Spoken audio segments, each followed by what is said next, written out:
India versus Australia के साथ world cup का आगाज दोनों ही टीमें करने वाली हैं। चेन्नई का मैदान है और जब सुबह दोनों टीमें भिड़ेंगी तो पता लग जाएगा किसके पास कितनी कमजोर कड़ियां हैं और किसके पास कितनी ताकतें हैं। फिलहाल हम आपको बताने वाले हैं ऑस्ट्रेलिया की वो ताकत जो उसे वर्ल्ड कप विजेता बना सकती है और वही कमजोरियां जो उसे टूर्नामेंट से बाहर भी कर सकती है। इंडिया और ऑस्ट्रेलिया का मैच है तो पहले ऑस्ट्रेलिया की तरफ देखेंगे और बात करेंगे इनकी स्ट्रेंथ की बात करें तो इनके पास कहते हैं ना एक विस्फोटक, जी हां, वो विस्फोटक बैटिंग लाइनअप है जिसके बारे में कहा जाता है कि अगर ये चल गए तो भैया रोकना लगभग नामुमकिन है।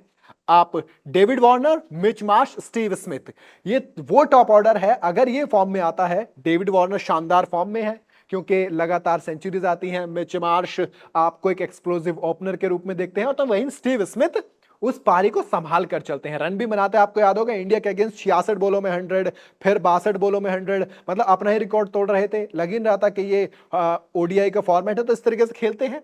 अब आप ये समझ लीजिए ये टॉप ऑर्डर है, ये इसकी सबसे बड़ी ताकत है। नंबर एक। नंबर दो, ताकत नंबर दो ये है कि आप इस टीम को देखिए, इस स्क्वाड को देखिए और इसमें ऑलराउंडर्स देखिए कितने हैं। आप इधर देखिए, मिच मार्श आपको बॉलिंग भी देते हैं, बैटिंग भी देते हैं। स्टीव स्मिथ बॉलिंग देते हैं, बैटिंग देते हैं। एडम जैम्पा बॉलिंग करते हैं। लेकिन आप जाएंगे मार्कस स्टोइनिस, ये आपको ऑलराउंड एबिलिटीज देते हैं। Marnus Labuschagne, Glenn Maxwell, bowling तो डेविड वार्नर ने भी करी थी वार्म अप मैच पे, लेकिन इनको छोड़ देते हैं हम। उसके बाद आते हैं मिच मार्श, यहां तक इनके पास कैमरन ग्रीन है, ट्रेविस हेड जो कि अभी तो नहीं है क्योंकि इंजरी की वजह से बाहर चले गए, लेकिन आप देखिए कि ये ऑलराउंडर्स हैं इनके पास, इतने सारे ऑलराउंडर जो कहीं से भी मैच पलट सकते हैं। तो ये ऑस्ट्रेलिया की सबसे बड़ी ताकत है इस स्क्वाड की कि आप जब चाहे जिससे चाहे बैटिंग करवा सकते हैं। बैटिंग में डेप्थ इतनी है कि आप जब शुरू करते हैं तो डेविड वार्नर से लेके और एलेक्स कैरे तक, यहां तक तो प्रॉपर वो बंदे हैं जो बैटिंग कर सकते हैं। उसके बाद बल्ला चलाना मिचेल स्टार्क कितना अच्छा जानते हैं, हम सब जानते हैं।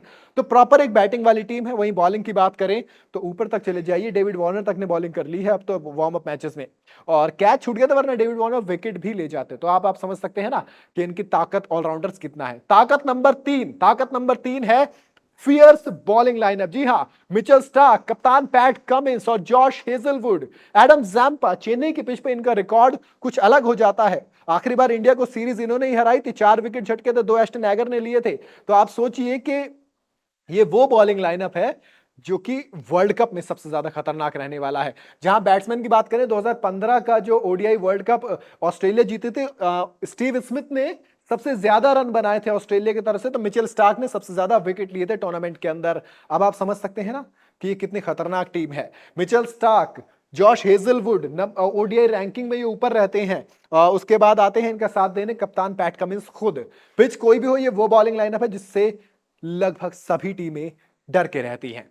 तो ये तो हो गई 3 ताकत, लेकिन हर टीम की कमजोरी भी तो होती है। यही वो कमजोरी है जो इंडिया देखेगी। आप इन बैटर्स को देखिए, स्टीव स्मिथ, ग्लेन मैक्सवेल, ये इनके मेन कड़ी है। टॉप ऑर्डर को स्टीव स्मिथ संभालते हैं, मिच मार्श हैं और ग्लेन मैक्सवेल हैं। बल्ले से रन नहीं आ रहे हैं। स्टीव स्मिथ ने कोई बड़ा शतक नहीं जड़ा है। ग्लेन मैक्सवेल ने जरूर वार्म अप मैच में देखा था, खेला था, लेकिन हमने बाबर आजम को देखा, दोनों वार्म अप मैच में 80-90 रन बनाए थे।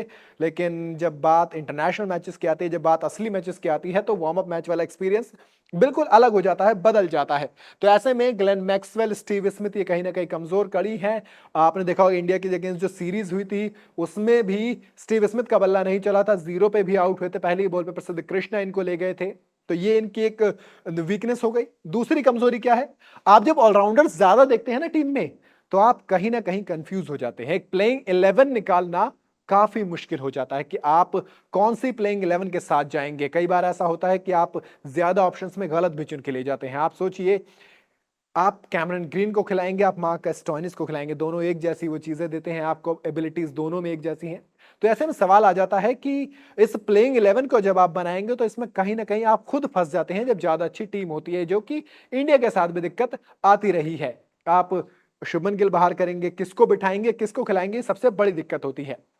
आते हैं तीसरी चीज पर। तीसरी चीज क्या है? तीसरी चीज, जब आप स्क्वाड को देखते हैं तो आपको एक खतरनाक टीम नजर आती है। ये वो खतरनाक टीम है जिसको लगभग हर पिच पे खेलने का एक्सपीरियंस है, लेकिन जब बात आती है चेन्नई के मैदान की तो ये टीम कॉन्फिडेंस में आ जाती है क्योंकि इसका रिकॉर्ड्स वहां पे बहुत ज्यादा अच्छे हैं। बहुत ज्यादा अच्छे रिकॉर्ड के साथ आती है, तो कहीं ना कहीं जो कमजोरियां हैं उसको ये रिकॉर्ड ओवरकम कर सकता है। लेकिन बात यही है कि क्या टीम इंडिया कमजोरियों को निकाल के एक्सप्लॉइट करेगी, और क्या ऑस्ट्रेलिया अपनी ताकत को अपनी कमजोरी बना पाएगा, या फिर जो कमजोरियां हैं उनको भी ताकत में कन्वर्ट करके पहला मुकाबला जीत के ले जाएगा? मुझे कमेंट में जरूर बताइएगा। वीडियो अगर आपको पसंद आई हो तो इसे लाइक और शेयर जरूर करें। जाते जाते चैनल को सब्सक्राइब करना बिल्कुल ना भूलें।